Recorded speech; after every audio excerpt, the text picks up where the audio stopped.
ആസപ്പടി കേസിൽ വീണ ചേച്ചി വാദിക്കണത് എന്താണെന്നറിയാമോ? ഇപ്പോൾ വന്ന വാർത്തയാണ്.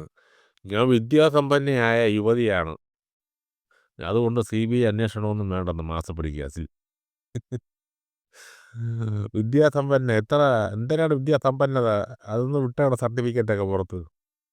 നമ്മൾ കാണട്ടെ ആ സമ്പന്നത എത്രത്തോളം വലിപ്പം ഉണ്ടെന്ന്. ബാങ്ക് അക്കൗണ്ടല്ല, അത് ഭയങ്കര സമ്പന്നതയായിരിക്കും. നിങ്ങളെ വിദ്യാഭ്യാസ യോഗ്യതയുടെ മാനദണ്ഡം കാണിക്കുന്ന സാധനങ്ങളൊന്ന് പുറത്ത് വിടുമോ?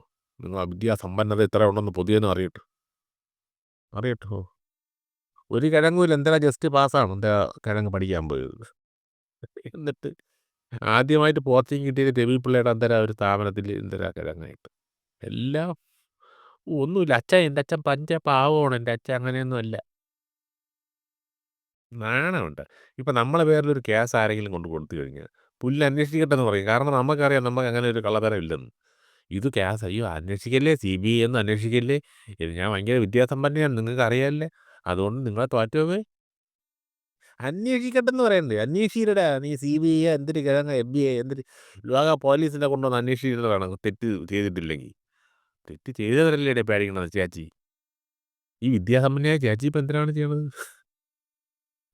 അമ്മയും കൊച്ചിനെയും ഒക്കത്തിരുത്തി അച്ഛൻ്റെ പിറകെ നടക്കുകയാണ്. അച്ഛൻ എവിടെ പോകണമെന്ന് പിറകെ. ഒരു കാര്യം ചെയ്ത് ജീവിച്ചുകൂടി. കാര്യമാണ് ഇൻ്റർനെറ്റ്. ഇഷ്ടം പോലെ പൈസ വന്ന് വീഴയില്ലേ അക്കൗണ്ടിൽ. ഏത് അക്കൗണ്ടാണോ അതൊക്കെ പുറത്ത് വരും. ഇത് ഇപ്പോൾ കാണുമ്പോൾ എൻ്റെ ഈ മോന്തെയും ഈ തലയും കണ്ണാടി ഇളിയെ കാണുമ്പോഴത്തേക്കും വാർത്തമാരിപ്പം വരും കമൻ്റ് ഇട്ടുണ്ട്. അയ്യോ അയ്യോ പട്ടി വെള്ളം കുടിക്കാത്ത തന്നെ നിന്നെ പോലെ ഒന്നും ഗതികേടില്ല കണ്ട അണ്ടിപിടിയന്മാരെ താങ്ങിക്കൊണ്ട് നടക്കാൻ.